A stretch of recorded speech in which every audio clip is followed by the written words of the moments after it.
This show is intended for adult audiences. You know, people with bills, backaches, responsibilities, and a functioning sense of humor. It contains strong language, stronger opinions, and the kind of jokes that might send the emotionally fragile into a full-blown meltdown. If you're easily offended, perpetually outraged, or think words are violence, this is your cue to clutch your pearls, grab a blankie, and sprint to your nearest safe space. Or, you know, just get in the sea. We won't miss you. For everyone else, buckle up and let's have some laughs. Rated D for Dickhead. You are coping and seething. You just can't accept what you're seeing. Yes, you're coping and seething. The truth it is scalding, and now you are molding and coping so hard. Coping and seething. Hello, you dirty little boys. Are you interested in my body? I'm gonna come. Nice tits. A real set of badonkers. Packing some Doban hunkeros, Baghanaga hoogs, humongous hungalamga no logongas.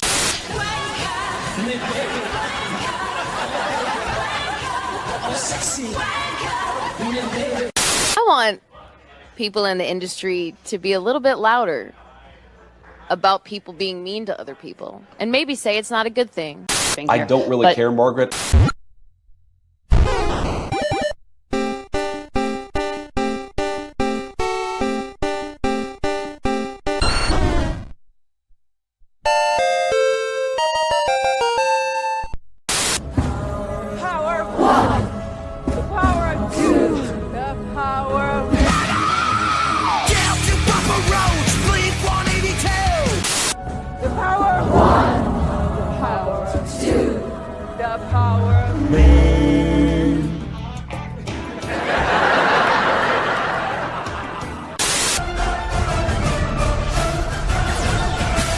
Hello. I'm off. Basically, run.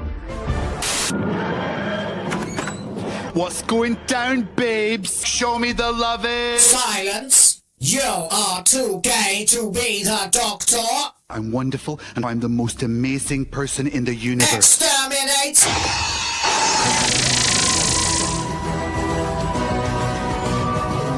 Go have a coffee with your marketing team and just terrify them. With the possibility of what's going to happen if they don't give you what you want. But hey, that's just a theory. A theory. Demonic presence at unsafe levels.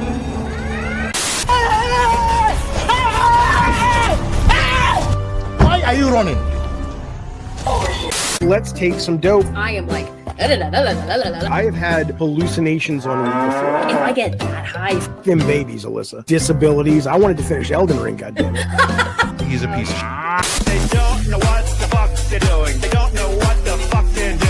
the reason why DEI was put in place in the first place was incredibly disingenuous. Racism and sexism, people being discriminated against. This was put in place to try and disillusioned young dudes. white men or straight people. Someone's getting a job over them that doesn't deserve it. People are missing out on jobs that deserve it more than a person who's getting it because they're a woman or because they're black. But these people are making a lot of money, print money, cash, Money, well. capitalism. Raise a bunch of money, more money, heaps and heaps of. I'm afraid I've got some bad news. Bad news.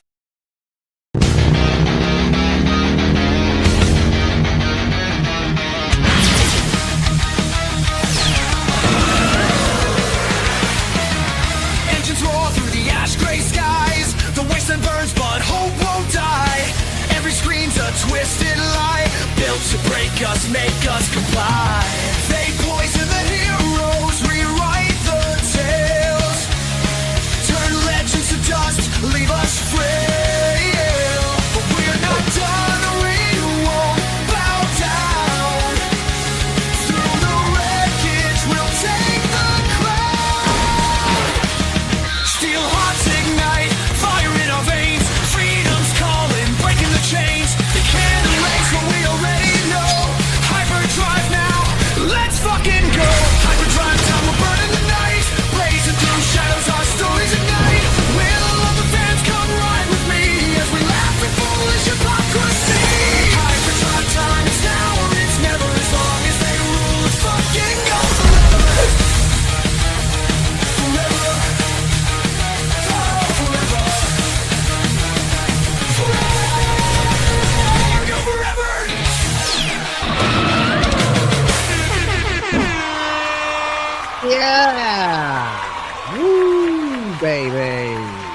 Why is that on the screen? Stupid StreamYard resets its settings and now everything's gone back to the way it was before because I can't catch a break in this life. But hello, everybody, and welcome back to Will of the Fans. Of course, my name's Will.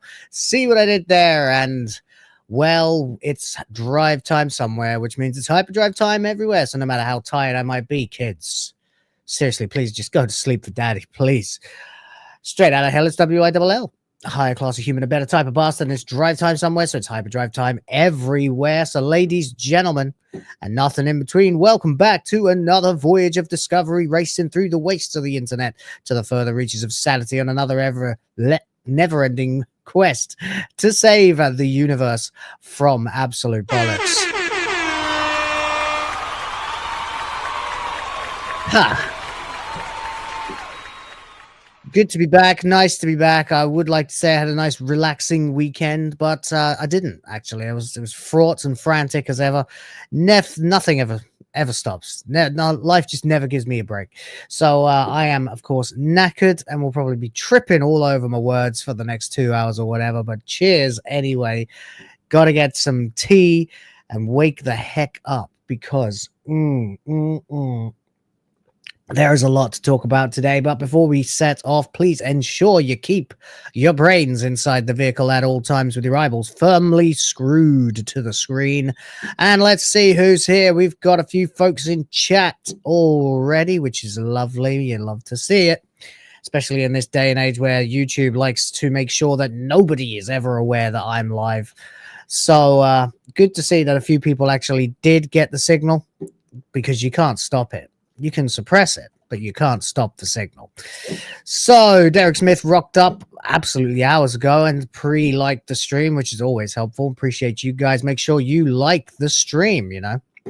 It's actually incredibly helpful. Make sure that we pick up a few extra lost souls along the way.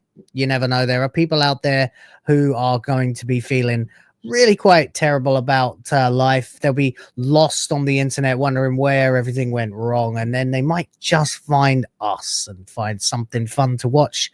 So that's always a good thing. Appreciate you being here, Derek, and thank you for liking the stream before I even did a damn thing. That's right, though. Like the stream. You know the drill. You know what I'm going to do now. Here's my glamorous assistant. Like the stream.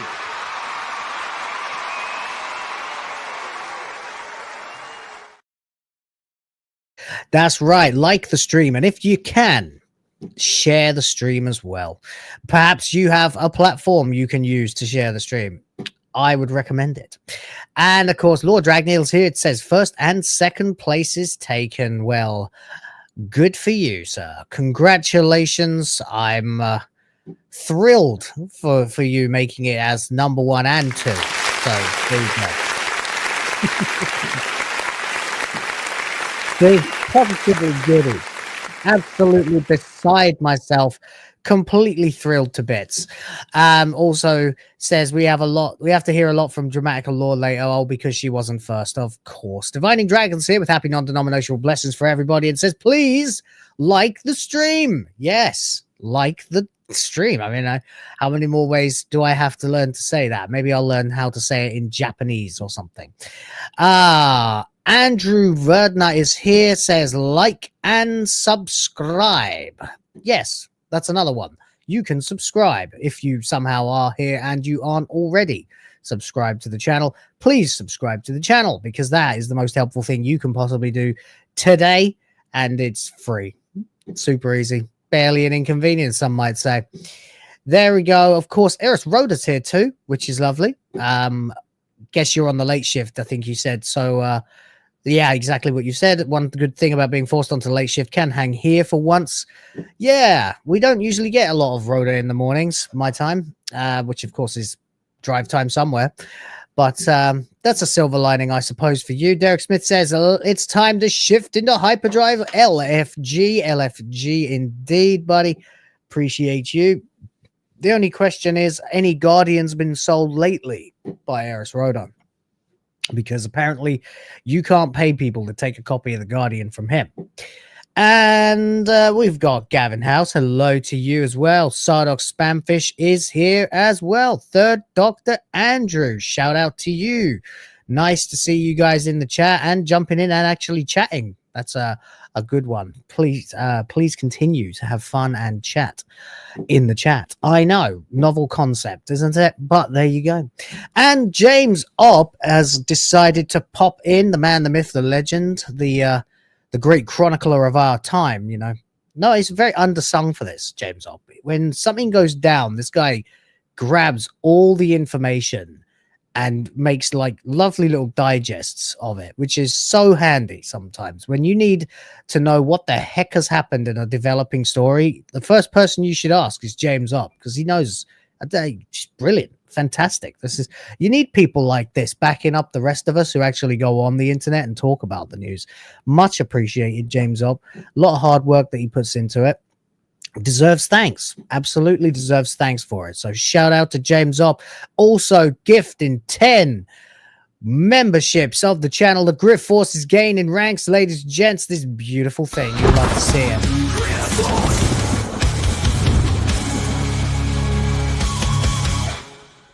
There's one thing you better know, and that is I love all of y'all.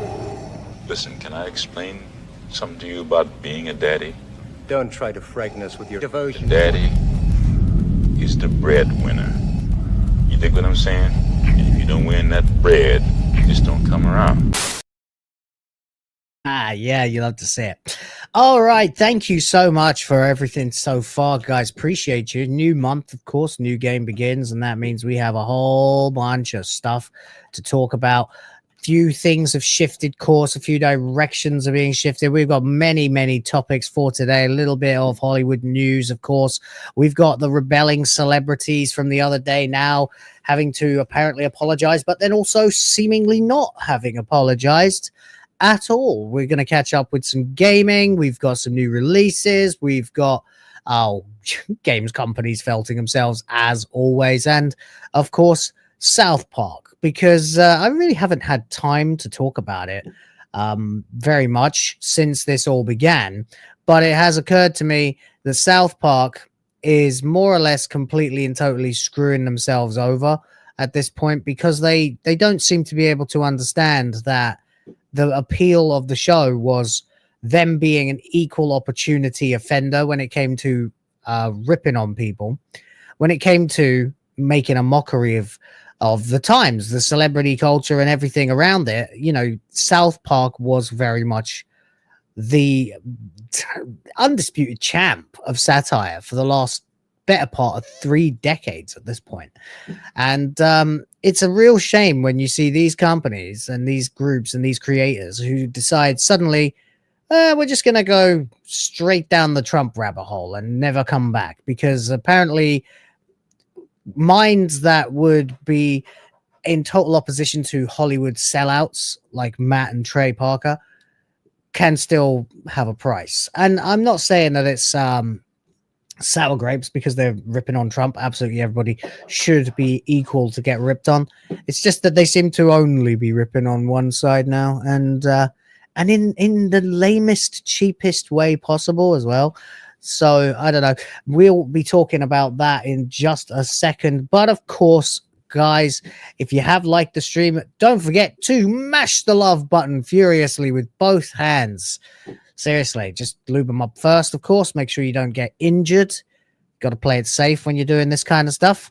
And remember, as James Opp seems to have already reminded you, your in-flight entertainment can be found by hitting the join button. Joining the Grift Force keeps the ship in the skies. You get emojis, you get the back catalog of live streams, you get all kinds of stuff like that. And one of these days, when the dust settles a little bit more, maybe the end of this month, I'll try to revive the old member stream, because that was really cool. Of course, if we can fill up the bar, that would be even better. I need to actually manually change it now because of the memberships coming in. But actually not sure exactly what that costs in dollars anymore, because the bloody channel keeps changing price every time I change country, which I have to. So that is annoying, but I'll try to guess. And there we go. That'll be about it. We'll get into the content, guys. We'll have a great time. And of course, don't forget, if you have any questions or comments, or it all gets too much for you, you just need to pull over for a second and relieve yourself. Don't forget to tip your driver. Your driver's a very busy man. Needs to know when it's time to pull over. So there's that. All right, we are going to have to talk a little bit about South Park and then a little bit about Doctor Who. I know it's pathetic at this point, isn't it? But what would you guys prefer first? Doctor Who or South Park? Let me know in the chat while I fiddle with the bar for a second, because it'll be really handy to have a clue just exactly how everybody feels about this. I mean, it's David Tennant, and he's going to make my blood boil because I used to really respect the hell out of that guy. But not anymore for fairly obvious reasons, I would say. But, you know, we'll see. Which one would you prefer, chat? South Park or Doctor Who? South Park or Doctor Who to start the show, to knock us off the blocks and get out onto the road. Oh, let me see. I'll just sort this out for a second. One moment. And oh, for God's sakes. Stupid StreamYard. The things I have to do just constantly. Never get a chance, me. Also, guys, don't forget that today is, of course, the 2nd of September, if you are where I am, which makes it Tuesday, which means it'll be HyperDrive time in around about 13 hours. And it's also the 150th milestone episode of WTF Live later. So we will be enjoying some gaming. We'll be doing a little bit of Jackbox, I believe. And that means that we can, if you're not familiar with Jackbox for one reason or another, a code will appear on the screen, and anyone who's watching the stream can hit that code into their app on their phone or their browser on their phone and join us and actually play along with us and participate in the game, up to about 8 people, and there's only 3 of us, so should be good, unless any guests want to join. All right, then. Seems like you guys are saying start with Doctor Who. All right. Okay. Fair enough. Let's start as we mean to go on by felting the absolute $29.90. Oh, all right. It's even more than that, is it? Bloody hell. I did not know that. Well, I appreciate the knowledge, buddy. Appreciate the knowledge. Let's throw another 10 on there as well, then. And even if it does come up with the wrong name. StreamYard, you are fucking rubbish. Oh, there we go. I blame everything on StreamYard, because if I have to use Streamlabs to do something instead of StreamYard, I shouldn't have to do that in the bloody first place. And there we go. We've picked up some more super chats in the meantime, including James Up correcting me for getting the amount wrong. It is in fact $29.90. My goodness. Thank you very much for all those notes.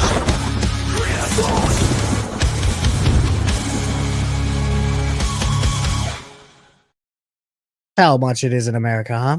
Good to know. And Corinne Drake is here for $5 and says, South Park, if you please. Oh, well, that changes things. There's a pecking order, I'm afraid. And Yeehoo Super Chat will get your way. So thank you. All right.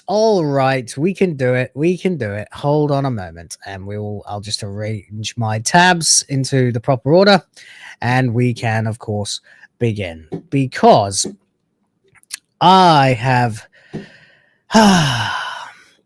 spent my pretty much entire adult life and some of my childhood as a fan of South Park. I have been watching it since literally the first episode was broadcast on Channel 4 in the UK, something like 27 years ago, actually. Wow, that's making me feel old. But anyway, I've loved the show for its satire, for its obviously racy humor, especially when I was a younger person. And everything that they've done over the last 3 decades or so has been a perfectly pitched and punctuated satire of pretty much every single element of modern life. And in this day and age, I think we all agree that we need it more than we've ever needed it before. Unfortunately, times have been a little bit tough on Trey Parker and Matt Stone, as they have been through lawsuits and liabilities, 2 streaming services fighting against each other for their mistake, it seems. culminating somehow in a colossal, and I mean colossal, payout for two guys who sit and make jokes about pop culture and politics. It'd be nice to make that kind of money, wouldn't it? $1.5 billion just in time for their 27th series to begin. Unfortunately, they seem to have taken a bit of the venom out of their stinger when it comes to the satire side and have decided, let's just poke fun, of course, at Donald Trump. Now, the thing about that is, and all my obvious biases as a big fan of Trump aside, it's lazy, it's been done to death, and even the jokes that they're choosing to use are so pedestrian, so mundane, there's some sort of standard issue teenage humor that they grew out of 25 years ago easily. Why are they going back to this? And why have they dedicated not one episode to ripping on a person in a public figure, if you will, like they normally would, but so far half a season? It's getting a little bit suspicious and a lot cringe. But is it really hypocrisy, or is it all just a misunderstanding? Well, let's take a look. How am I doing? All right. So South Park is kind of in trouble. It seems that one thing you never want to do if you are in satire and poking fun at pop culture and politics is lose the will of the people. If you've lost that, you are definitely never coming back from it. That's my opinion. But is that the case for South Park? Well, let's take a look over here. We can go first of all to Giant. Whoopsie. It's not on the screen. Lovely. Just what I need. There we go. Let's go over here then to giantfreakingrobot.com for this article here. South Park is in trouble and needs to change course fast. Interesting that they are saying this, because you don't normally get a lot of people turning around and going after somebody for being lazy and just taking the piss out of Trump all the time. It's not something that really ever happens, but let's see what he's actually got to say. All right. For the first time in my life, I'm going down to South Park with guarded enthusiasm. The show I've adored since third grade has taken a media-friendly turn for the worse because it's missing one key element: boys being boys. Season 27 isn't about the kids. It's about the non-stop political commentary that's already flooding every other media source. Yes, this is a rare giant freaking robot W. Ring it up, because it's 100% true. The biggest problem with this, besides the fact that it is, of course, just going after one side politically instead of both sides, which they've traditionally always done, is that it is so far from the core concept of the show, which was to hold a mirror up to society through the eyes of 4 8-year-old kids who are now 9 or 10 years old in the show's canon. I actually can't remember. They went to the 4th grade at some point. So that, yeah, I mean, the idea was always to have these kids. The core concept of the show, and you can ask Matt and Trey this anytime you want, was to have these 4 kids looking at these crazy adult situations, these situations that spiral into absolute chaos in the adult world, and not understand them, completely misunderstand them pretty much constantly, and very often get themselves into crazy scrapes themselves as a result. For example, the episode with the 2001 Okama Game Sphere, which was an absolutely ridiculous story, the one with Towley in it for the first time.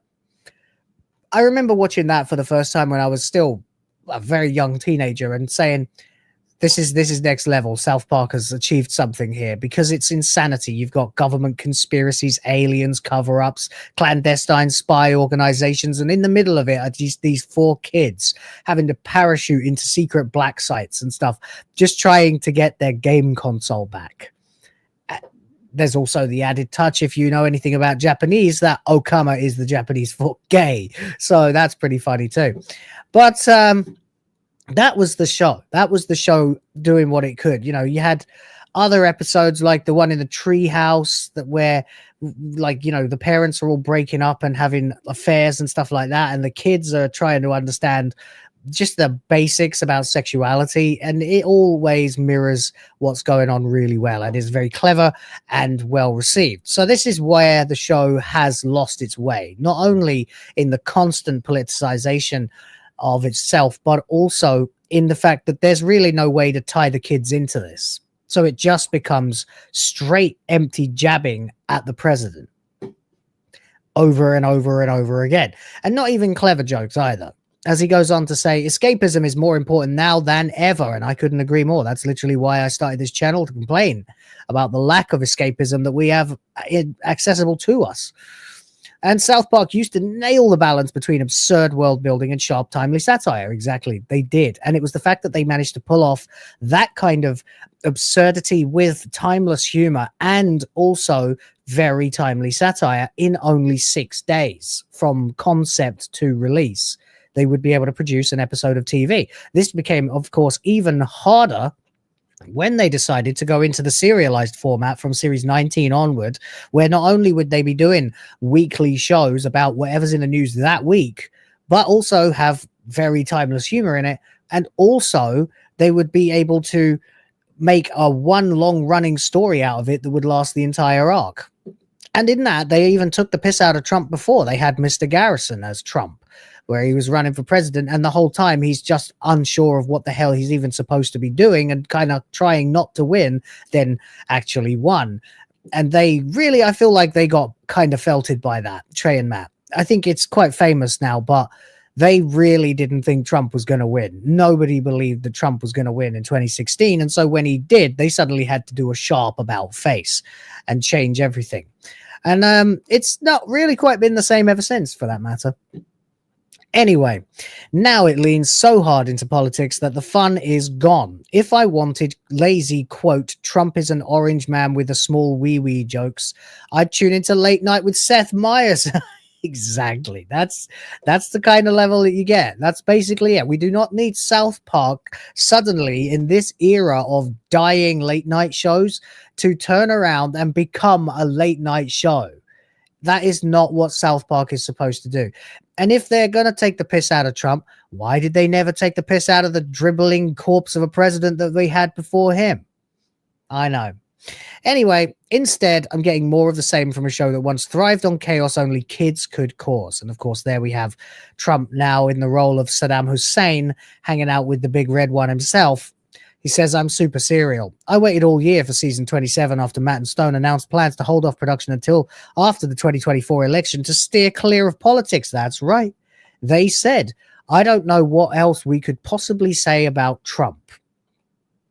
Well, you see, it seems that a few things may have changed because, of course, in the wake of their messy Paramount deal, they couldn't resist poking the bear. Of course, back in July, it was reported that South Park had landed a $1.5 billion streaming deal with Paramount Plus.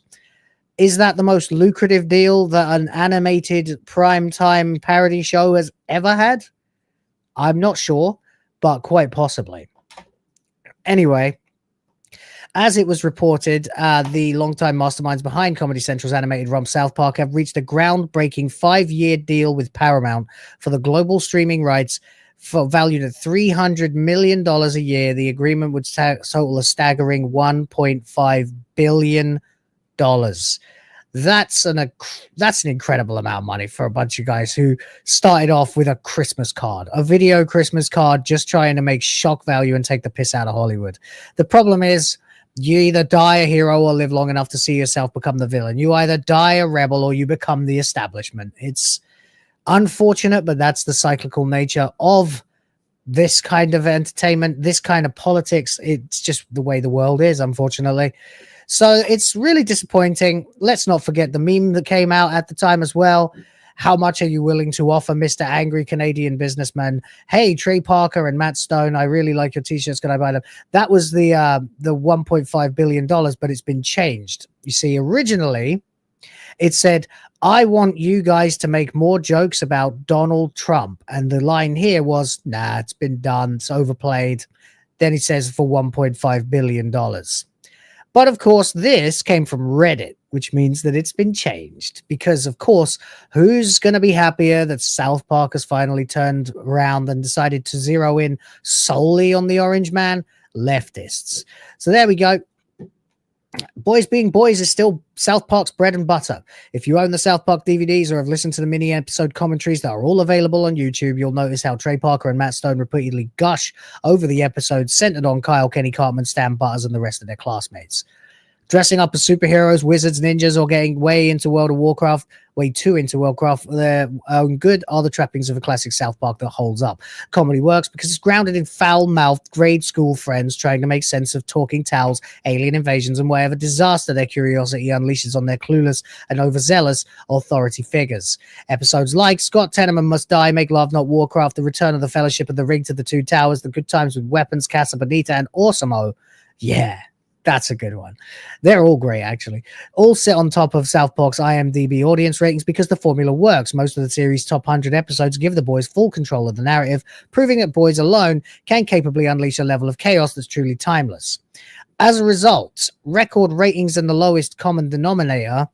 Well, now, of course, we are seeing some serious problems because South Park is becoming incredibly irrelevant. If you look at Google at the moment, you will discover that the actual search terms, like the number of times that a term has been searched for South Park, spiked massively with the first episode, then dropped off a cliff and hasn't come back anywhere close ever since. Meaning, people went, oh no, South Park sold out, and they're not coming back. Bad times. Definitely not a good thing to have done, especially when you've just been given $1.5 billion and you're going to end up with lowest ratings. It's all a little bit Doctor Who, really, isn't it? It really is. Anyway, high viewership doesn't always mean the great art is being produced. This becomes clear when you look at the rest of Series 27's audience ratings. The second episode, Got a Nut, currently ranks 72nd. Sycophancy drops all the way to 246th out of 325, making it one of the worst reviewed in the series. Their signature sense of social satire is still dripping from every frame, but season 27 will continue to see diminishing returns if its creators keep trying to double down on the Sermon on the Mount success. So there you go. At this point, it's certainly really disappointing, very disappointing to see this from South Park. They should understand how to get back to the very basic formula. There's an interesting twist in this as well, that South Park has been delaying each episode, releasing only one every 2 weeks, meaning that they've thrown their 6 days to air formula out, seemingly in response to the backlash. Is this going to improve? Well, I really hope so. Either way, I'll be trying to keep you informed. Big disappointment there, guys. Big disappointment. It's not good at all when South Park goes this way. I don't know why they would go this way, but they have. And it's cringe. You know, you've got like a big fat version of Donald Trump blundering around. They cast a big fat guy to dress like him, walk around in Nevada or somewhere like that, I think it was. Then, of course, you've got him hanging out with, Stan, not that Stan, the one with an extra A, and the anagram of Santa. And, when he gets naked, he's got like a tiny little pickle. It's cringe. It's totally cringe. But there you go. What are you guys talking about? The fractured butthole? Yeah, I've got that. I never actually got around to playing it, though, because there was something about it that pissed me off when it first came out. I couldn't remember what it was. I think it was exclusivity or something. I don't know what it was. And for a while, I just never got around to playing it. I have played through and completed the Stick of Truth, obviously, and all of that. But at the same time, what the hell's going on with this bar? That's weird. Huh. I'm going to have to update it real quick. Sorry, guys. Should have... Wait a minute. 1 second. Sorry. That's fine. Okay, so it should actually be... Yeah, 43. Okay. Just a second. That's always annoying. Just put it there. That'll do. Okay. There we go. Sorry about that. All right. Anyway, yeah. So it's just it's frustrating when they start making these kind of boneheaded. What the hell? Oh, for fuck's sake! Oh wow, super professionalism. I love it. You gotta love it. Fuck's sake. Stupid, useless streaming platforms. Why can't one of them get it right? It's really bonkers. I don't understand it. Anyway, there we go. So we get some super chats. Let's get to them first.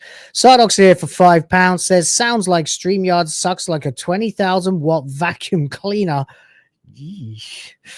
Yeah, pulls up your carpet and the floorboards with it. No, it's got so many issues. Like, it's not just StreamYard. Here's the simple thing. StreamYard does wonderfully well for panels and things like that. When you need to have a lot of people together reading the same thing or watching the same thing, StreamYard, absolutely the way to go. Problem is that you can't import sound from another layout. And if you want to have your own custom layout like I have on this, where it looks like my videos, I have to do that somewhere else. It doesn't allow you to make those kinds of adjustments like an OBS in StreamYard. It's just not built that way. So you have to use another thing, either OBS or Streamlabs. OBS doesn't have the widgets or the internet connectivity that Streamlabs does, so Streamlabs is the way to go if you want to have things like the bar and voice, text to voice and stuff like that. But the problem then becomes that you can't output the sound from that and put it into StreamYard. Thus, you can't do extra things like having sound effects or little clips, etc., not with the same abundance that you can in StreamYard. So you're forced to use like a mishmash between the two and finally output through StreamYard, which also hampers audio and video quality, which is no use. And then, of course, there's the fact that it routinely just forgets things like which device your microphone is. For me, that's been happening an enormous amount lately, so I suddenly go quiet in the middle of everything. And it's very frustrating because, you just want to put on a show where something works.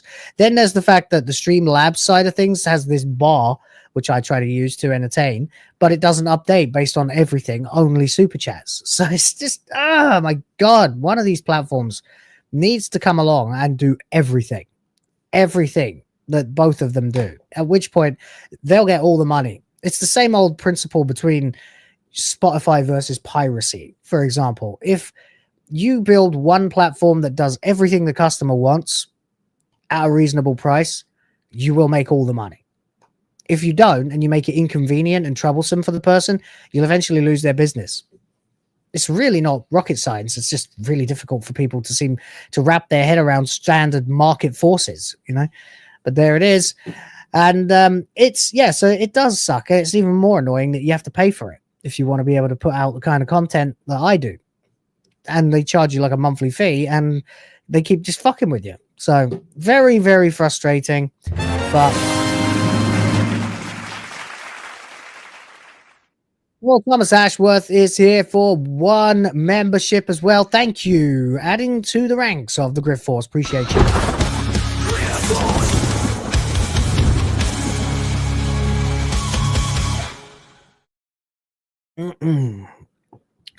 Love a cup of tea. Got to do it when you've only had 3 hours sleep because you got a screaming toddler who wouldn't go to sleep until 1 o'clock in the morning or 2 o'clock in the morning, whatever the hell it ended up being. Yeah, nightmare. Anyway, there you go. So here we are. We got some more people showing up in the chat. Hello to Jason Sims. Nice to see you. Who else have we got? Let's see. Doobie. Schizo's here. Glow-eyed Prince is here. Hello. Welcome to the show. As they say in backwards, welcome to the show. So if you've seen Red Dwarf, you will get that. If you haven't, you won't. That's a risk I'm willing to take. Thank you very much so far, guys, for filling up the bar as much as you have. If we get it over that 50 line, that would be really, really cool. And, of course, if we could fill it, that would be even cooler. But let's talk a little bit. Let's go back to the well once again. It's time. It's never going to not be time. It's time to talk about a little bit of Doctor Who. God damn it. Where do I start? Where do I start? Doctor Who is done. It's still done. If you were here for the last time I talked about Doctor Who, then you know the show is still done. But for some reason, the powers that be, the BBC, the Radioactive Times, et al., will not stop talking about this dead show. It's like they were in a boxing match and they got like concussed, got their jaw broken, their nose broken, ended up getting knocked out in the first round. And now every time anyone sees them, all they can talk about is that fight for the rest of history. They'll never shut up because they got felted, because they were so categorically and catastrophically wrong in their approach to Doctor Who with the, you know, modern, postmodern, woke, gay race politics and everything else that they did that completely felted the show and resulted in the lowest ratings ever, and its unofficial but blatantly obvious cancellation for a second time. Now the show lies in a even more disgraced position than it did in 1989 when it was originally cancelled because no one was watching because it was boring. Now it's been cancelled because no one was watching because it is cringe. That is orders of magnitude worse. So what do they have that they could possibly do to try and drum up some interest in case anyone would be interested in financing this show so that it can come back without being made of straw and string and staples again? Well, there's one thing that they've definitely tried a million times, and that would be bringing back David Tennant. But of course, you know, there are also an awful lot of other things they could do to try and improve the show. Like, for example, they could put out a low budget version of it as a web series or something with a new showrunner, a statement of intent, markedly improve the writing, get some actual sci-fi fans to write the show.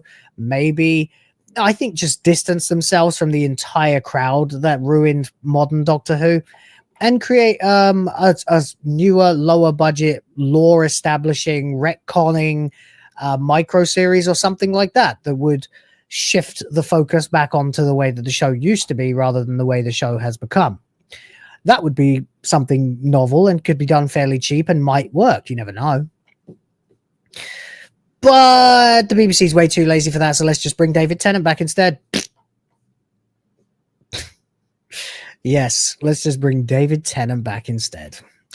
So there we go. That's what's going on with Doctor Who at the moment. Rumors are abound that David Tennant may still return to Doctor Who. Just like last week, we had the rumor that Karen Gillan has entertained the idea once or twice of coming back to Doctor Who. Yeah, right. That's not happening. She's in Hollywood. Matt Smith has said never say never. In fact, the only person I think who's ever told them really in no uncertain terms to do one is Peter Capaldi, which makes perfect sense considering he's the one they screwed and he's the one who was doing the job that he had wanted his entire life when suddenly he got thrown under the bus for all this identity politics rubbish.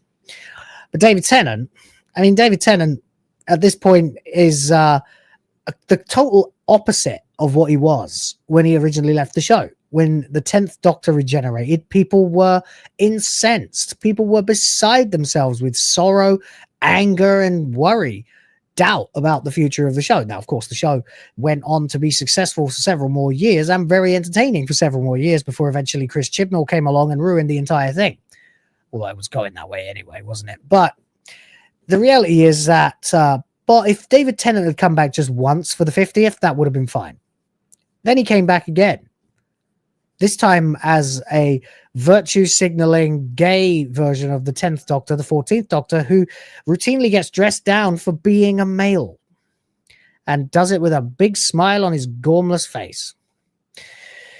So that wasn't particularly enthralling, and now it's left people going, you know, I really don't want any more David Tennant. I really, really would rather never see David Tennant back in the role again. So, of course, we've got to have David Tennant saying that he might still come back to the show. Oh, glory.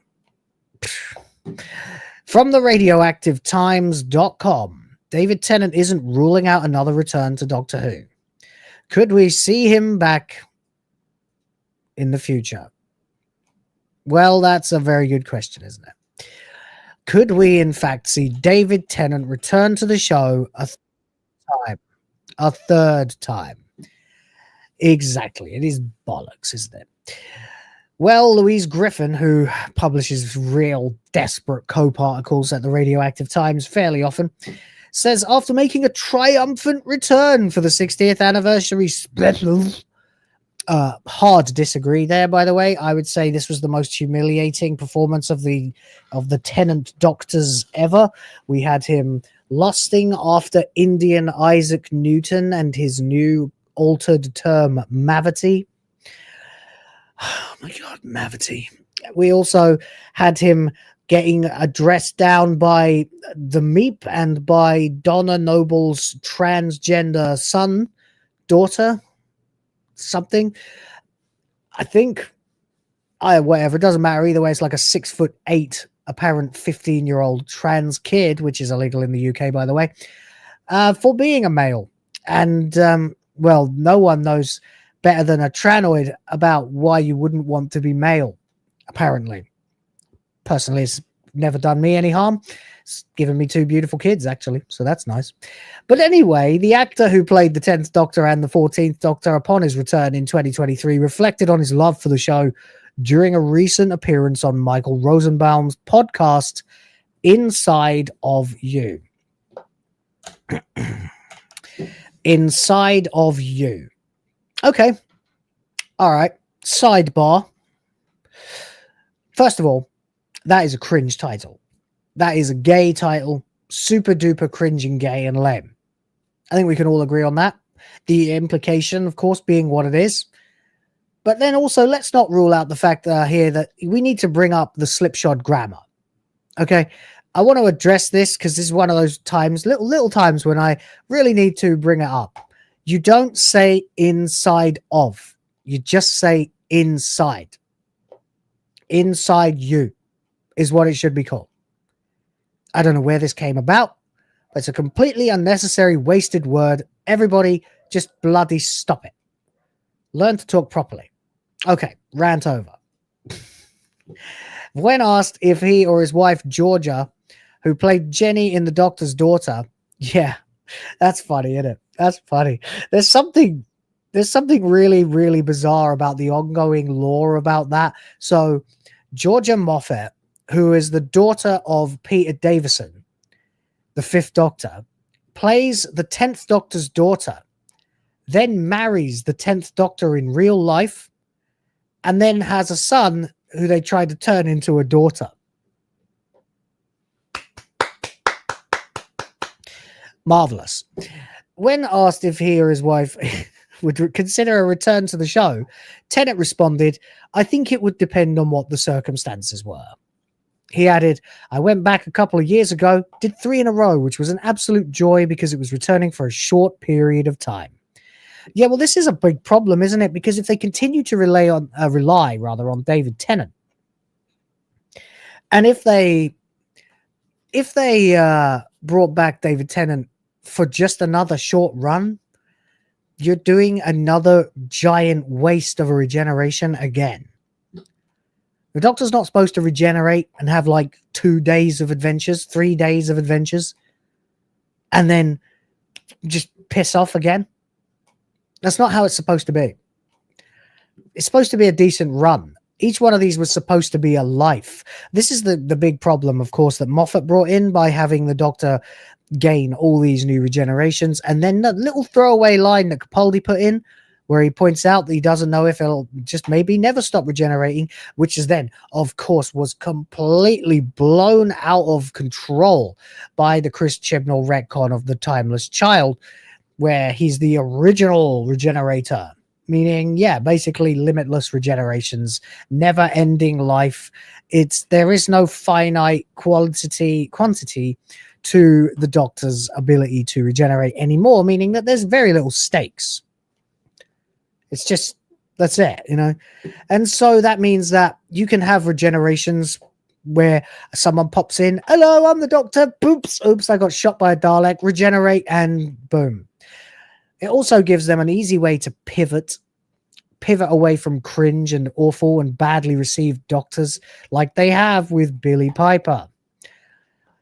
I'm sorry, they just should not ever have put Billy Piper into that. It's the stupidest thing ever. But hey, I guess that's second most stupid thing to having the Doctor actually accidentally regenerating into the same body multiple times. It's all just jumped the shark, hasn't it? Anyway, the actor has previously suggested he has no plans of returning. Part of what makes it such a vibrant show, he says, is that it keeps renewing and finding new ways to tell stories. No, it doesn't. Not anymore. And as far as I'm aware, that's happening without me for a while. No, happened. Is now done. That's it. Just literally. There we go. Addressing rumors that he might return to the series again, he added, I promised that I would tell you if it was true. Yeah, no one believes you, mate. Oh my God, look. Meanwhile, last year, Tennant seemed to confirm the final scenes of the 3rd anniversary special, The Giggle, would be the end of the road for him. At the time, he told him the Doctor's happy. He's in a garden in Chiswick being made mac and cheese by Bonnie Langford. The door is not open any more than it ever was because if Doctor Who was someone was... Because in Doctor Who, if you want to bring someone back, there are endless ways of doing it. It's very much the end of the story. Bring him back as the Master. Why not? Do that. Since you've got no spirit of sanctity anymore for the show, just do that. Make him evil Tennant. That would be fun. And his army of trans kids. At this point, that would probably be enough to get people back. But there you go. We can continue to read on about this, but there's really no point. Suffice it to say, David Tennant, he's got nothing else going on, has he? Nothing else at all. I mean, he didn't exactly take Hollywood by storm after playing the Doctor, as many people thought he would. But no. Instead, he just kind of fluttered off, did Jessica Jones. Excellent, by the way. Excellent performance. Only good thing about that show. And that was it, really. After that, what was he? Good Omens? All right. It's a Neil Gaiman thing. Bad idea. After that, I don't know. Nothing, really. You got wrecked. You went woke, you got wrecked. Happens all the time. Enough said. So there you go, guys. That's where we're at now. That's where we're at now. Stupid. Stupid. Stupid. What was that? Rhoda said the Master Beta. Old. Classic. Oh, wait. The Master Beta. That's way better. That's way better. Well done. Very good. Fresh spin on an old take. Love it. Where we at here? Corinne is here for $5. Thank you. Thank you very much. Says the 4th Doctor was my favorite for decades until the 2nd episode of Capaldi's Doctor. Which one was the 2nd episode? Was that? Gosh, testing my knowledge now. Doctor Who Series 8 was Into the Dalek. Oh, yeah, that was a great one. Yeah, that was a lot more fun than I thought it was going to be. When they got shrunk down and went inside a Dalek, right? Yes. Yeah, that was good. That was some good shit. Man, I completely forgot about that. I haven't watched Series 8 in too long. I'm going to get around to that again. 1 second, folks. Just let me clear my throat because, oh, shit, we're out of focus. Bugger. God damn. I hope you ain't expecting, like, the kind of professionalism that you get from TV shows when you're watching me, because it doesn't happen. Never happens. Look at this. Look at this bollocks. Who am I? Smash JT? Come on, zoom in. Get my... No, it's fucked, isn't it? It's still out of focus. Here, look at this. I don't know why I've got this here, but I have. Fuck's sake. Urgh, it's going to drive me crazy. Oh, well, whatever. Corinne Drake says, yeah, the 2nd episode of Capaldi's Doctor, so Into the Dalek. That is a really good one. He is really good.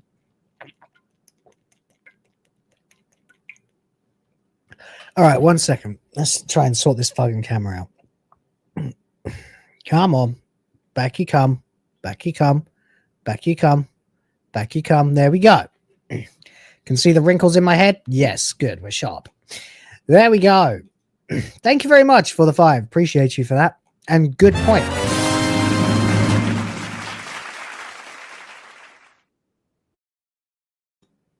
Jason Sims points out David Tennant looks sickly now. He does, doesn't he? It's kind of ironic, really, because you can turn around and look at David Tennant and say, don't you think he looks tired? Which is kind of brilliant, really. But yeah, he does. He looks kind of like, you know, like an end of middle age recovered heroin addict. That's what he looks like. That's what he looks like right now. Yeah, he does. He looks spooky. He looks kind of malevolent too.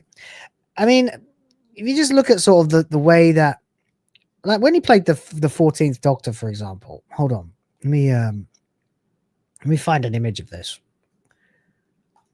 Yeah, let's get this on the screen for a second. So there he is. And yeah, I completely agree, by the way, that he looks dodgy, doesn't he? He looks like strung out, knackered.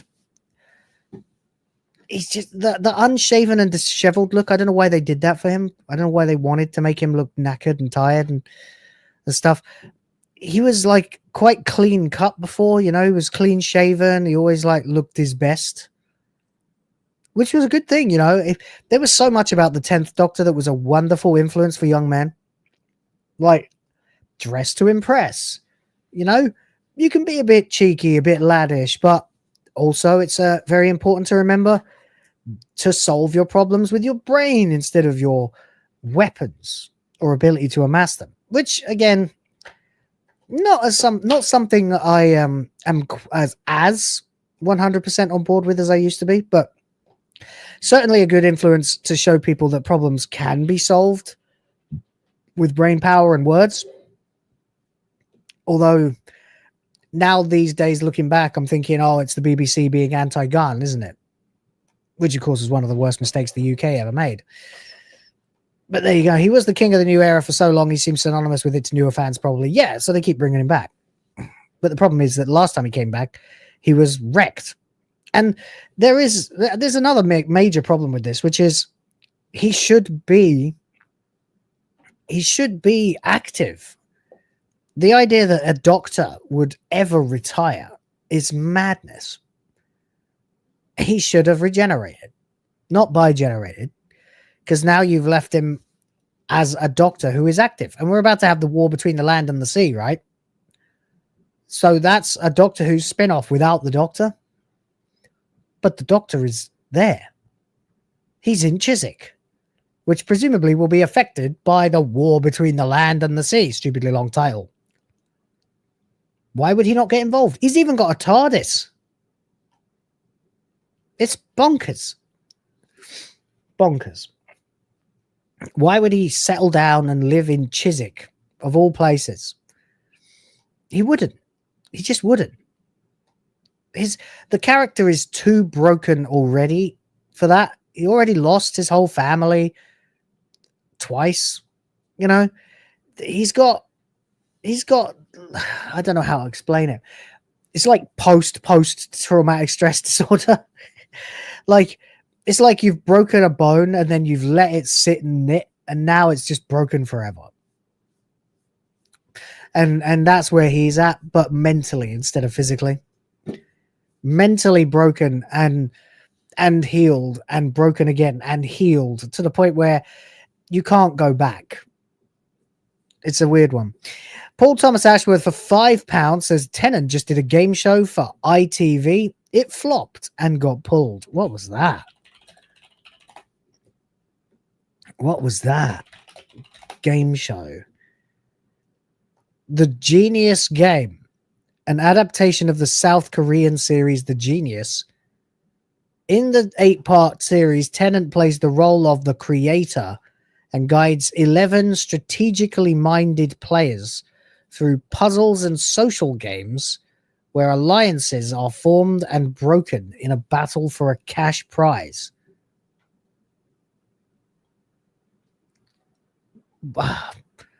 It's like the Crystal Maze. Is that what it's supposed to be? Oh, mate. Let's have a look at this.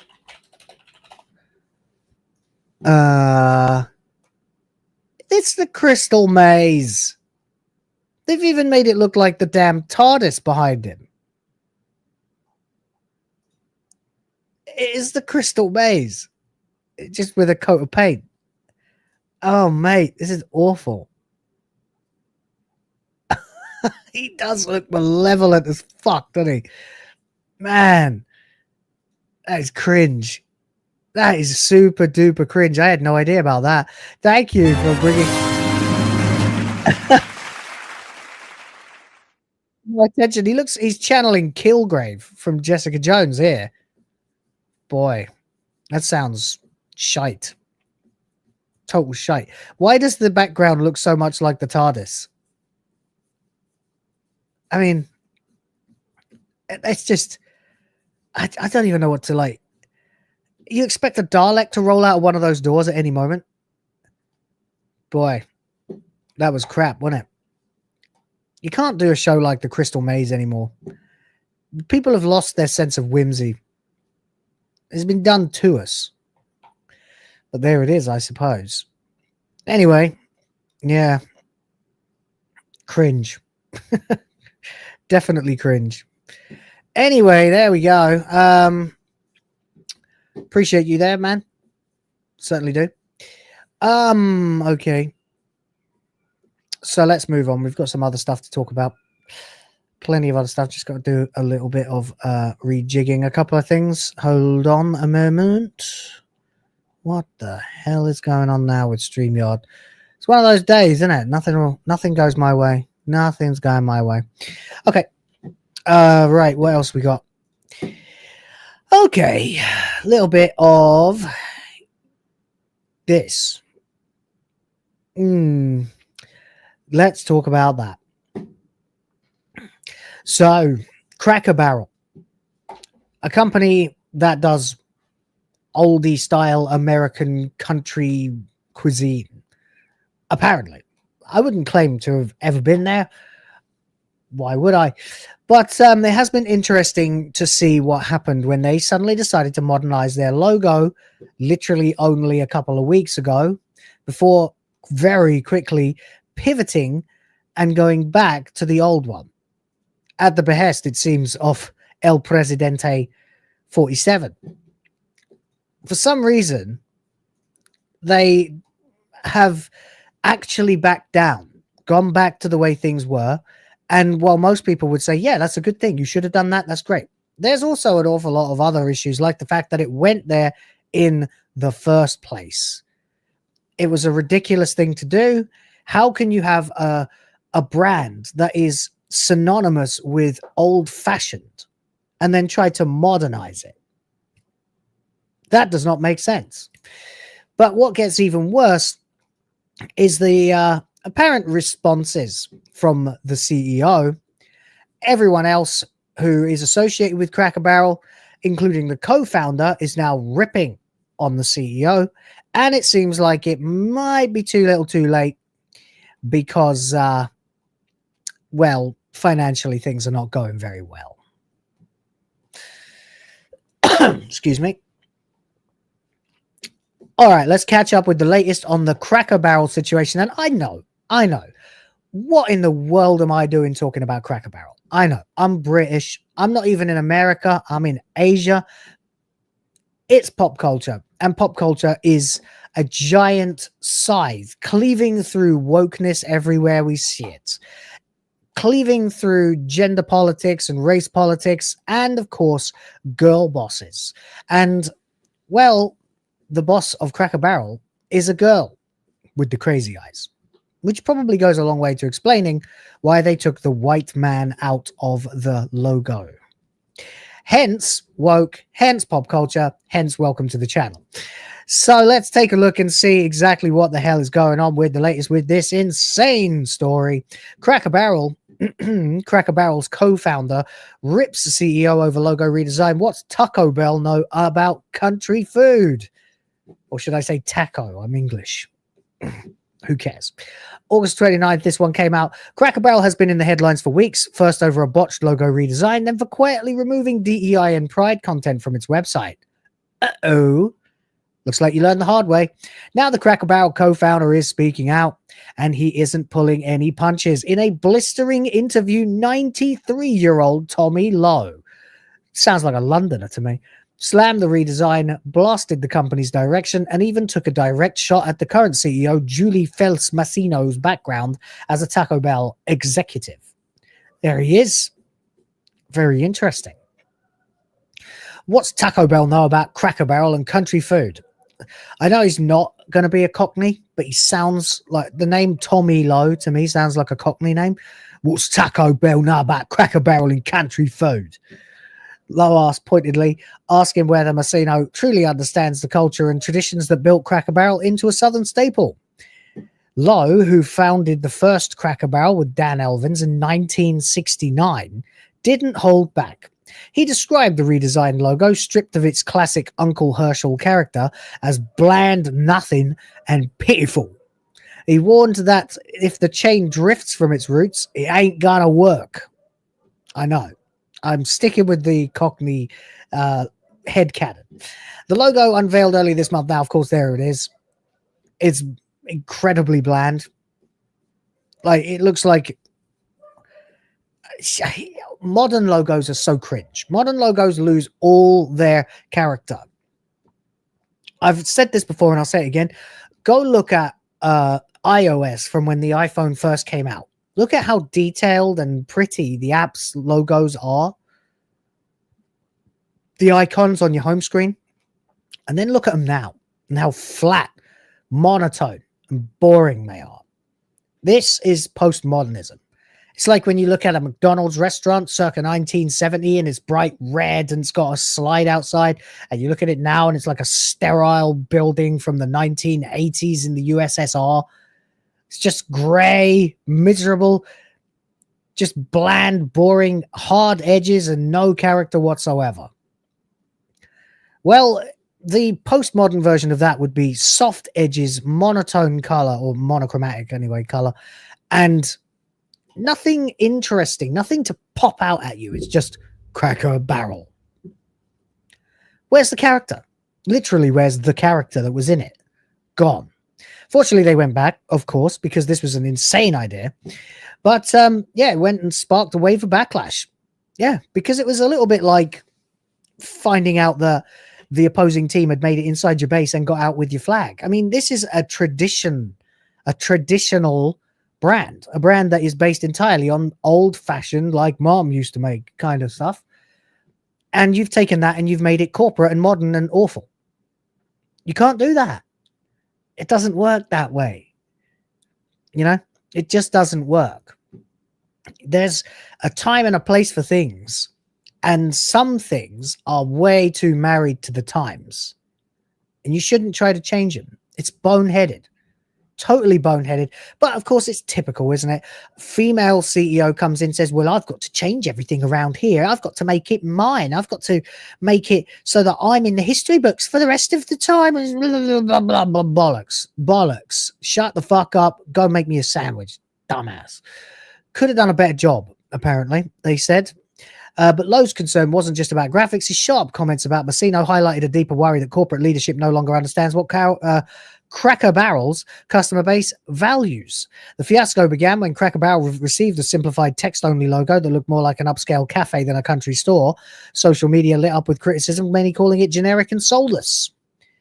The company's stock immediately reflected, shedding close to $100 million in market value before rebounding slightly after the about face. Even President Trump joined the backlash, praising the company when it's restored its traditional branding. All of your fans very much appreciate. Make your customers happy again. Damn right. Says this isn't the first time Cracker Barrel has waded into controversy. Over the last few decades, the chain has lurched back and forth across America's culture war fault lines. In the 1990s, Cracker Barrel drew criticism for internal policies. By the 2000s, it was pursuing activist approval, boasting high scores on the Human Rights Campaign's Corporate Equity Index. Pre-woke slop.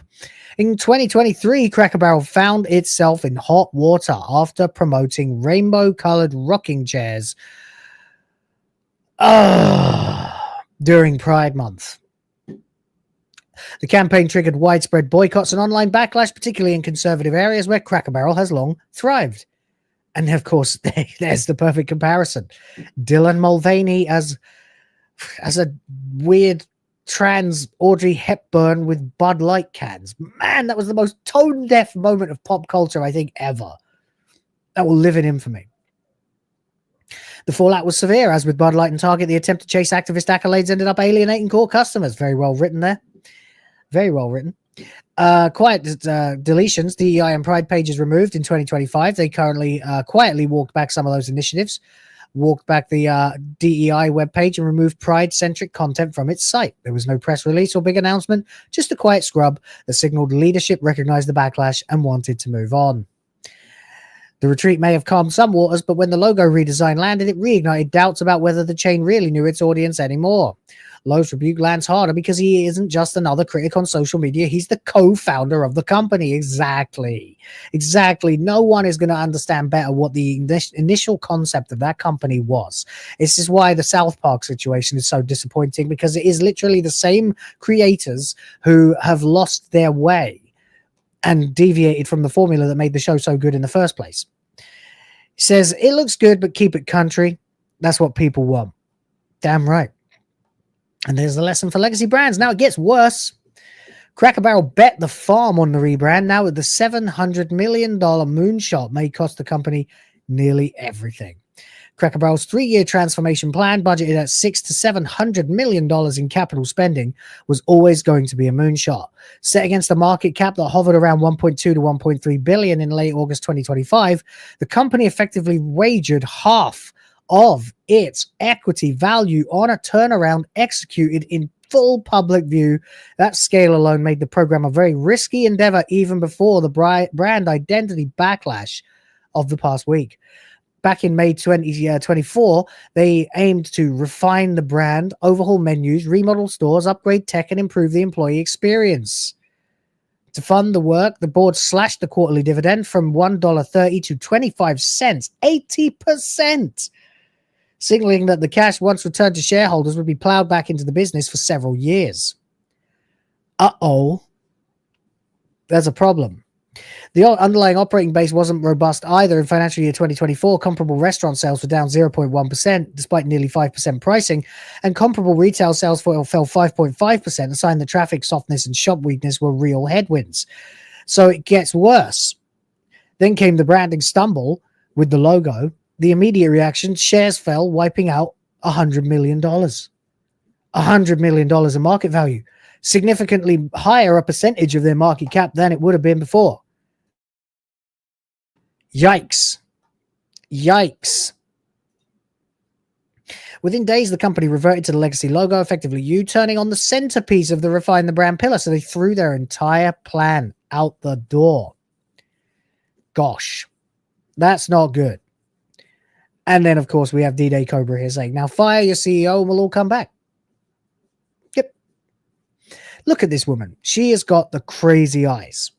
For sure. 100% crazy eyes. It's bad, though, because people like Cracker Barrel. They like the traditional old country style. They deserve to have a place like that they can go. And if one boneheaded bitch can wreck all of that and result in a colossal market cap that screws the entire company, a colossal loss of market cap, I should say, then is it going to be around for that much longer? Tough question. It's a shame, big shame, but there you go. Anyway, it turns out that if you hire a bitch who worked at Taco Bell to hire Cracker Barrel, to run Cracker Barrel, you're going to have a bad time. But there you go, guys. There you go. Where are we at now? Oh, my. Look at that. Wow, you guys. Hello. Thank you. Appreciate you guys for jumping in, filling this bar up. Very nice. Very nice indeed. Appreciate you. Where are we at now? Paul Thomas Ashworth for £5. Legitimate currency right there, buddy. Thank you very much for representing for the felted and disgraced and disgusted United Kingdom. Every single person of, that's intelligent, hardworking, ambitious, had dreams and goals, has abandoned England in the last 200 years. I read it already. Oops. Says the antiques in the Cracker Barrel store are over a century old. It's not going to be cheap to get them back up. Corinne Drake, $5 says that. Yes, that's true. Yeah, there's an awful lot of original antiques and things that they have in those stores. I have had a look at what, you know, Cracker Barrel looks like, even though the one time I was in America, I never went anywhere near one of them. But yeah, they're really quite nice, sort of rustic looking places. There's actually a place not too dissimilar from that, not far from where I live, as it goes, which is interesting. But there you go. There's your shot of your Cracker Barrel right there. I mean, it's cool. You notice what else I've noticed here? Mostly old people. Mostly. A few in the back who are like sort of probably in their 30s-ish or something like that. Diversity, organic, and yeah, genuine like collectibles, antiques and stuff all over the shop. Like, it's a time capsule. This is why people love that. It's like stepping back in time. And if you get rid of stuff like that, you completely lose your identity. Some things you just can't modernize. You just can't do it. It would be completely stupid to even try.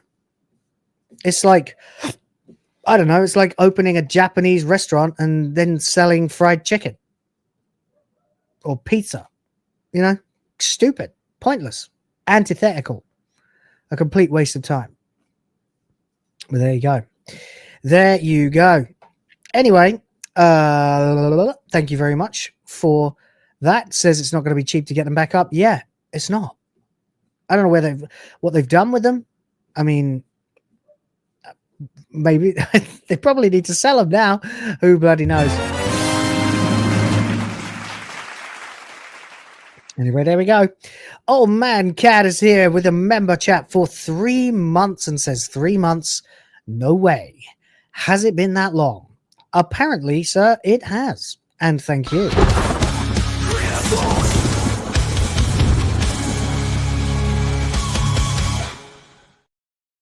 Here we go. And he comes back in again with another 5 gifted memberships. Thank you very much, buddy.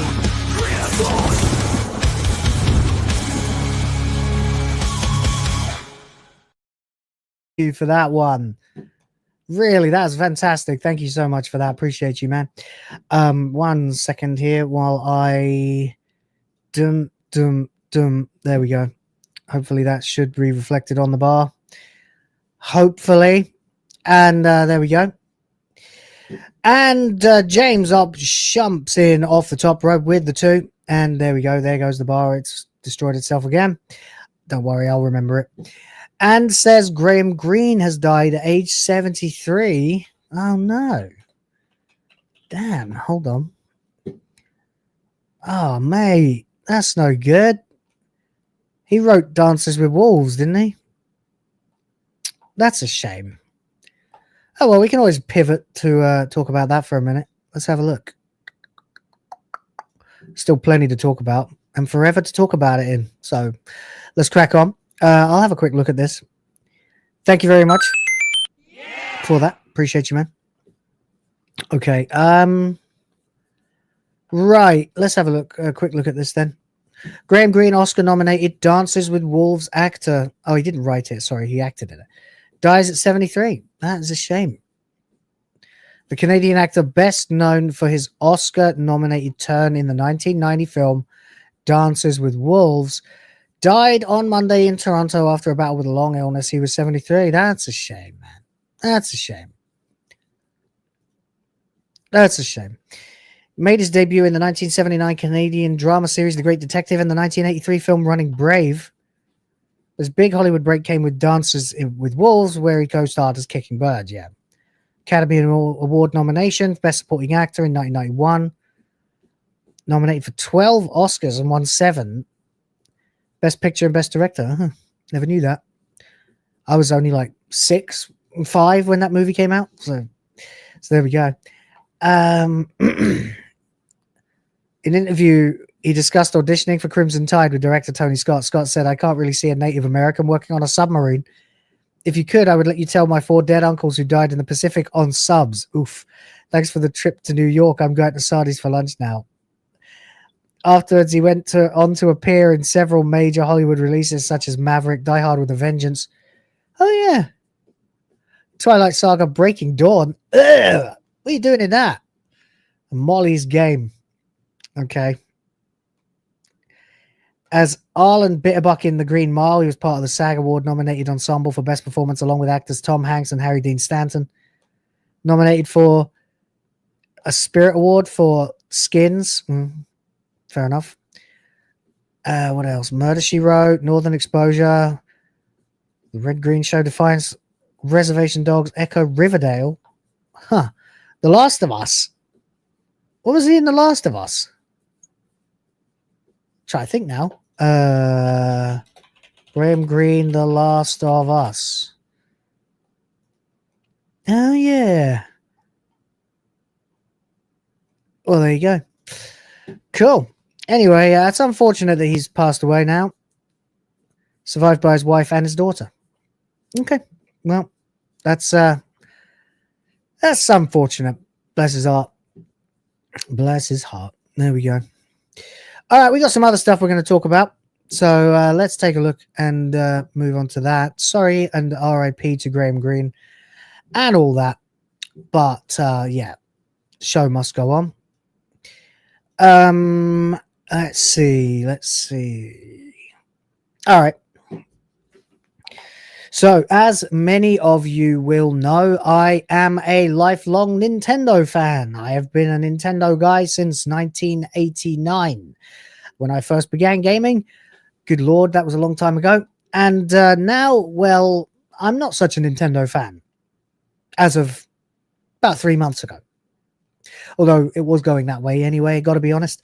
Ever since apparently Doug Bowser took over at Nintendo of America, the company seems to have lost its way. It seems to have lost its vibe. The vibe that we all got, that Nintendo really, really appreciated every last one of us.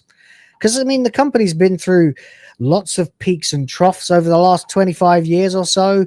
We've had really high highs with the Super Nintendo, of course, then some lows, of course, GameCube, Wii U.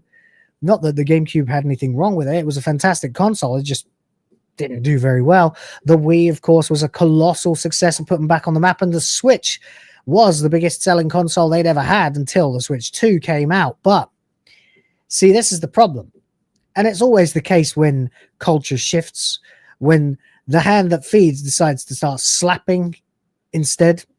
There's always a lot of people who just don't pay attention and continue staying the course as they always did. This is exactly what happened when The Last Jedi came out, for example. Half of the Star Wars fan base would double and triple and quadruple and quintuple and decatuple down, saying it's the greatest Star Wars movie, when, of course, we all knew that it was insulting filth.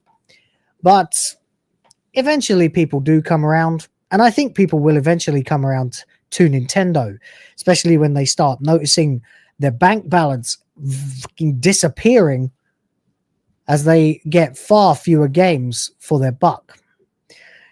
One of the biggest problems with Nintendo is the fact that they don't ever do sales.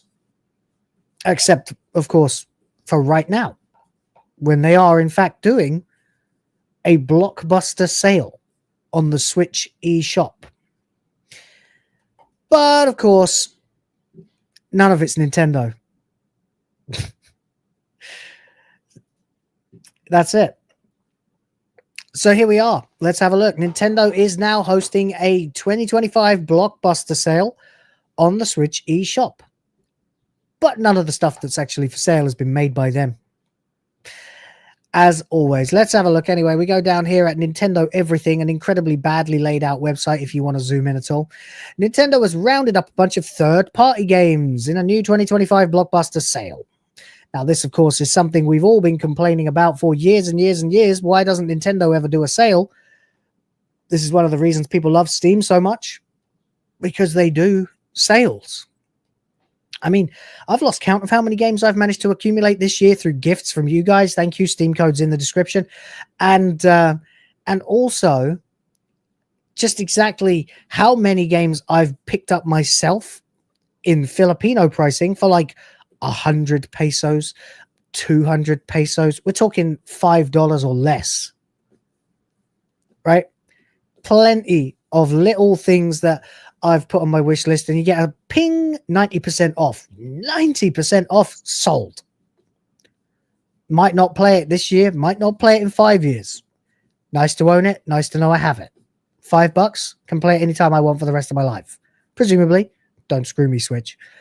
Steam. But anyway, to be clear, it says here, there's nothing from Nintendo itself here. Now, you have to understand this website, of course, is NintendoEverything.com, is a major shill site for Nintendo. So, honestly, I'm kind of surprised that this wasn't written in, like, size 8 font with a massive asterisk by it. But, no, they do say it. It's like, Blockbuster 2025 sale. To be clear, nothing from Nintendo. You know, like the end of a pharmaceuticals commercial? Warning, may cause vomiting. Warning, games are 10 years old and do not have anything to do with Nintendo. Unless you're counting Mario and Rabbids, which we don't. That's a Ubisoft game. However, a bunch of third-party titles are included with some at new lows. All right, let's go down again. Here's the full roundup. 13 Sentinels, Aegis Rim. Never heard of it. $15. AI, The Somnium Files, $3.99 was $20. Damn. Sequel, I guess, maybe, or DLC, $9.99 was $40. Bugs Nax, $8.49 was $25. Castlevania Collections Bundle, $32 was $60, or $58. Contra X Castlevania Bundle, $41 was $58. Crash Bandicoot 4, $13 was $40. Some of these are good prices. Most of them so far that I've read, I couldn't give a toss about. Crash Bandicoot Crashiversary Bundle, awful name, $40 was $100. Okay. Crash Bandicoot Insane Trilogy, $16 down from $40. So you're looking at like 60-70% off a lot of these. That's good. That's really good. Except that a lot of the games are old. A lot of them are remakes. Even Crash Bandicoot 4, how many years old is that now? These are the prices they should be anyway. If you walked into a electronics boutique or game station or GameStop if you're American, or any of these stores 2 years after a game come out, 20 quid or less. Maybe 15 quid. Now, I'm happy the Crash Bandicoot stuff is on there. I love the Insane Trilogy. Had a great time with it. Crash Bandicoot Quadrilogy Bundle, $28. So they're trying to reflect the kinds of deals that you would get if you went into a secondhand store, but give that money directly to them. Which, again, I'm not always a big fan of, because I think you should support physical stores. Brick and mortar stores need to be supported. If they go, we really will lose a colossal ally in the battle against being screwed over by games companies. Cult of the Lamb, $12 was $25. Cult of the Lamb pack, $9. Danganronpa, Trigger Happy Havoc. Danganronpa's fun. $4.50 was $15. Dragon Ball Fighters, $9.59, down from $60. Jesus, that's good. That's good. Still, it's old. Most people who have it, most people who wanted it already have it. I think I have it, actually. Legendary Edition, $28, down from $110. Holy shit. Frog Detective, don't care. Hello Kitty Island Adventure, no, stop it. DramaticaLaur, no, I'm never playing it. I said I'll play it for $2,000.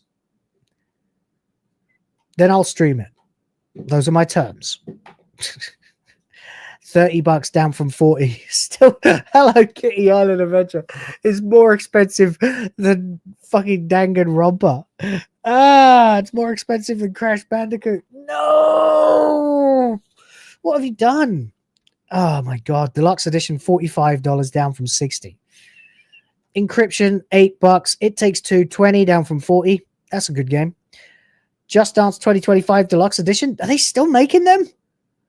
$27 down from 60. Katamari Damacy Reroll, $8 or $7.50 from 30. What else? Klonoa Fantasy Reverie Series. Wow. I forgot about Klonoa. $10 down from 40. Worth picking up, probably. Mario and Sonic, rather. 2020. 5 years old, and you still think you can get $24 for it. You're having a giraffe. Mario and Rabbids Kingdom Battle Gold Edition, $15. Mario and Rabbids Sparks of Hope. Isn't that the sequel? $10. Mega Man Battle Network Legacy Collection, $30 down from 60. Metal Slug Tactics, 18. Mighty Switch Force, 10. MLB The Show. Major League Baseball, really? $25. I suppose it's this year's game, so maybe. Monster Hunter Stories Deluxe, $35. My Sims. Oh, that was the worst thing ever to happen to The Sims. And it's even called the Cozy Bundle. Oh, no. No. Save us from cozy games. $20. Kiss my ass. Never, $14. Fucking hell. Nino Kuni, $10. Picked it up for $5 on Steam. Obviously played it years ago. That game is 10 years old now. Ublets 18. Don't know what that is. Ublets. Pac-Man World Repack, $6. Paradise Killer, $5. Pepper Grinder, $6.50. Scott Pilgrim versus the World, the game, $4.90. Okay, that's worth it. That game's great. Sonic Mania, $8. Bloody hell. Sonic vs. X Shadow Generations, $30. Was $50. Standard. I think I have that in my wish list on Steam, because I'm sure as hell not buying a Switch 2. Spyro and Crash Remastered Game Bundle, $27. Super Meat Boy, $6. Spyro Reignited, $14. That's actually not a bad price for that. That's 3 great games. 3 great games. Tales of Vesperia Definitive Edition, $10. Great Ace Attorney Chronicles, $16. Jackbox Party Trilogy, $30. Jackbox Party Trilogy 2.0, $40. Didn't think people played Jackbox on Switch, but actually, no, that does actually make sense, yeah. Put it on the telly and play with your phone. That's actually quite an elegant solution to some things that I think I should be doing. Yeah, you know, not bad idea, not bad idea. But not on Switch. Screw that. PC. The Messenger, $4.99, $4 rather. The Plucky Squire, $11.99. Tony Hawk's Pro Skater 3 and 4, $37.49 down from $50. Deluxe Edition, $50 down from $70. Tunic, $15. We Love Katamari Reroll, $10. Ukulele, $4. Wow. Came in late. What are we about? Well, Nintendo is doing a blockbuster sale. But unfortunately for us, it's all games that are 5, 6, 7, 8, 9, 10 years old that have already made all the money they're going to make. And they are discounting them quite heavily, 60 to 70% off most of them. But if you look at what they actually are, there's how many of these do I really give a crap about? How many of these would I play? 1, 2, 3, 4, 5, 6. No. Maybe 7. Maybe 8. No. 9, 10. Mega Man 11. Nino Kuni I already have, so I don't need it. But I guess if I were in the market for it, that would be a good price for me. Not the best price I've ever seen, though. So that's 12. 13, 14, 15, 16. Don't really care about Meat Boy. 17. Oh, wait, that's a game bundle, so it's not 17, is it? It's still 16. So like 18 games there out of what looks like about 50. And all of them are just old games. So there we go. Rhoda says, might pick up Spyro if it's on Switch 1. Fair. Go ahead. I would. But the problem is, at the end of the day, I don't care about this. I don't care, Nintendo. It's too little, too late. My Switch is great. I love my original Switch. I will not buy a Switch 2. And I'm not that desperate to play all these old games that I can get for even cheaper on Steam. So what exactly is the goal here? It seems like the goal is just to take money away from third-party mom and pop brick and mortar game shops and put it back in Nintendo's coffers. Par for the course, really, from one of the greediest companies in the world. But there you go.